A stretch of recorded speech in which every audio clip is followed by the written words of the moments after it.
ഒരുപാട് ആളുകൾ ഈ റമളാനായിട്ട് പോലും നിസ്കരിക്കാതെ നിസ്കാരം ഉപേക്ഷിക്കുന്ന ആളുകളെ കാണാൻ സാധിക്കും. ചിലർ പാടെ ഒരു വക്ത് പോലും നിസ്കരിക്കാത്ത ആളുകളാണെങ്കിൽ വേറെ ചിലർ ആളുകൾ അവർ നിസ്കാരത്തിന്റെ സമയം തെറ്റിച്ച് നിസ്കരിക്കുന്ന ആളുകളാണ്. ഫജർ ഒരു പക്ഷേ അവർ എഴുന്നേൽക്കുക സൂര്യനെ കുതിച്ചതിന് 7 മണിക്കോ 8 മണിക്കോ ഒക്കെ അവർക്ക് ജോലിക്ക് പോകാൻ വേണ്ടി മാത്രം നിസ്കരിക്കാൻ എഴുന്നേൽക്കുന്ന ആളുകളെ കാണാൻ സാധിക്കും. ആ സമയത്താണ് അവർ നിസ്കരിക്കുന്നത്. ളുഹറിന് ചിലപ്പോൾ കിടന്നുറങ്ങിയാൽ മഗ്രിബിന് എഴുന്നേൽക്കുന്ന ആളുകൾ ഉണ്ടാകും. ഈ രൂപത്തിൽ സഹോദരങ്ങളെ നിസ്കാരത്തെ പാഴാക്കി കളയുന്ന ആളുകളെ കാണാൻ സാധിക്കും. അതല്ലെങ്കിൽ അങ്ങാടിയിൽ അലഞ്ഞുകൊണ്ട് മഗ്രിബും ഇശാവുമെല്ലാം അങ്ങനെ പാഴാക്കി കളയുന്ന ഒരുപാട് ആളുകളെ കാണാൻ സാധിക്കും. അതും പവിത്രമായ റമളാനിൽ പോലും അവർക്ക് ആ കാര്യത്തിൽ യാതൊരു മാറ്റവുമില്ല എന്നുള്ളതാണ്. നോക്കൂ, അല്ലാഹു സുബ്ഹാനഹു വ തആല അവൻ പറയുന്നു, ഫഖലഫ മിൻ ബഅദിഹിം ഖൽഫുൻ. നല്ല നല്ല ആളുകളെ കുറിച്ച് പരാമർശിച്ചതിന് ശേഷം ശേഷക്കാരായ ചില ആളുകൾ വരും. അവരുടെ പ്രത്യേകത അല്ലാഹുസ് സ്വലാത്ത് വത്തബഉശ് ശഹവാത്ത്. അവർ നിസ്കാരത്തെ പാഴാക്കി കളയുന്നവരാണ്, അവരുടെ ദേഹേച്ഛകളെ പിൻപറ്റുന്നവരാണ്. ഫസൗഫ യൽഖൗന ഗയ്യ.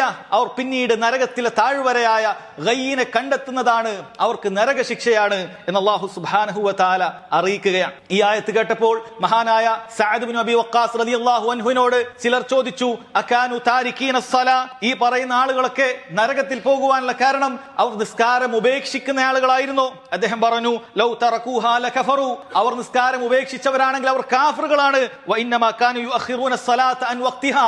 ഈ പറയുന്ന ആളുകൾ നിസ്കാരം അതിന്റെ സമയത്ത് നിന്നും തെറ്റിച്ചതിന്റെ ഫലമായിട്ടാണ് അല്ലാഹു സുബ്ഹാനഹു വ തആല അവർക്ക് നരകമുണ്ട് എന്ന് പറയുന്നത്. അഥവാ സഹോദരങ്ങളെ മനസ്സിലാക്കുക, നിർബന്ധ ബുദ്ധിയാൽ ഫജ്ർ അതിന്റെ സമയത്ത് സൂര്യൻ ഉദിച്ചതിന് ശേഷം നിസ്കരിക്കുന്ന ആളുകൾ ഈ പറയുന്ന ആ ശിക്ഷക്ക് താക്കീതിൽ ഉൾപ്പെടും എന്നുള്ള കാര്യം മനസ്സിലാക്കേണ്ടതുണ്ട്. എത്ര ആളുകളാണ് നിസ്കാരം ഉപേക്ഷിക്കുന്നത്. അവർക്ക് യാതൊരു കൂസലില്ലാതെ നിസ്കാരം അങ്ങനെ ഉപേക്ഷിക്കുകയാണ്. മനസ്സിലാക്കുക, നിസ്കാരം സഹോദരങ്ങളെ മനഃപൂർവ്വം ഒരു വക്താണ് നീ ഉപേക്ഷിച്ചതെങ്കിൽ പോലും അത് നിന്നെ കാഫിറാക്കാൻ മതിയായതാണെന്നുള്ളത് മഹാന്മാരായ പണ്ഡിതന്മാർ പറഞ്ഞത് കാണാൻ സാധിക്കും. നാളെ പരലോകത്ത് ഇത്തരം നിസ്കാരം ഉപേക്ഷിക്കുന്ന ആളുകൾ ഉയർത്തെഴുന്നേൽപ്പിക്കപ്പെടുക ആരുടെ കൂടെയാണ്? ഫിർഔനിന്റെയും അബൂജഹലിന്റെയും പോലെയുള്ള കുഫാറുകളെയും മുശ്രിക്കുകളുടെയും കൂടെയാണ് നിസ്കാരം ഉപേക്ഷിക്കുന്ന ആളുകൾ ഉയർത്തെഴുന്നേൽപ്പിക്കപ്പെടുക എന്നുള്ള കാര്യം അവർ മനസ്സിലാക്കേണ്ടതുണ്ട്. യഥാർത്ഥത്തിൽ ഇത്തരം നിസ്കാരം ഉപേക്ഷിക്കുന്ന ഭർത്താക്കന്മാരായി സ്വീകരിക്കാൻ സ്ത്രീകൾക്ക് പാടില്ല എന്നുള്ളതാണ്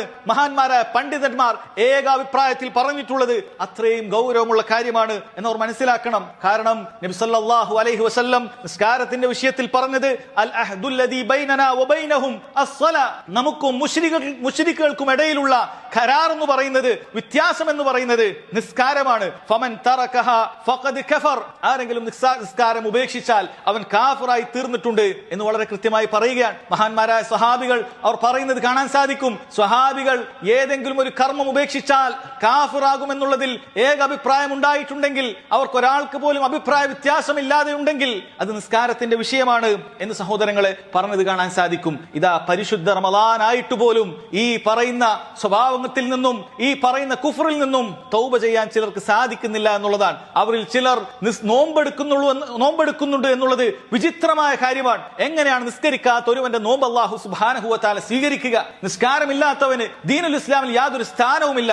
നീ ചെയ്യുന്ന സദഖകളോ, നീ ചെയ്യുന്ന ചാരിറ്റികളോ, നീ ചെയ്യുന്ന നിസ്കാരമോ അതുപോലെ എന്തെങ്കിലും ഒക്കെ പ്രവർത്തനങ്ങളോ അല്ലാഹു സുബ്ഹാനഹു വ തആല സ്വീകരിക്കണമെങ്കിൽ നീ മുസ്ലിം ആയിരിക്കണം, നീ ഇസ്ലാമിന്റെ വൃത്തത്തിലേക്ക് വരണം. നിസ്കാരം ഉപേക്ഷിച്ചവൻ ഇസ്ലാമിന്റെ വൃത്തത്തിൽ നിന്നും പുറത്താണ് എന്ന് മനസ്സിലാക്കണം. ഇത് സഹോദരങ്ങളെ നോമ്പുകാരനിൽ ബാധിക്കുന്ന ഏറ്റവും ഗുരുതരമായ ദീനുൽ ഇസ്ലാമിൽ നിന്ന് തന്നെ അവനെ പുറത്തു കൊണ്ടുപോകുന്ന കാര്യമാണ്. ഗൗരവത്തിൽ മനസ്സിലാക്കുക.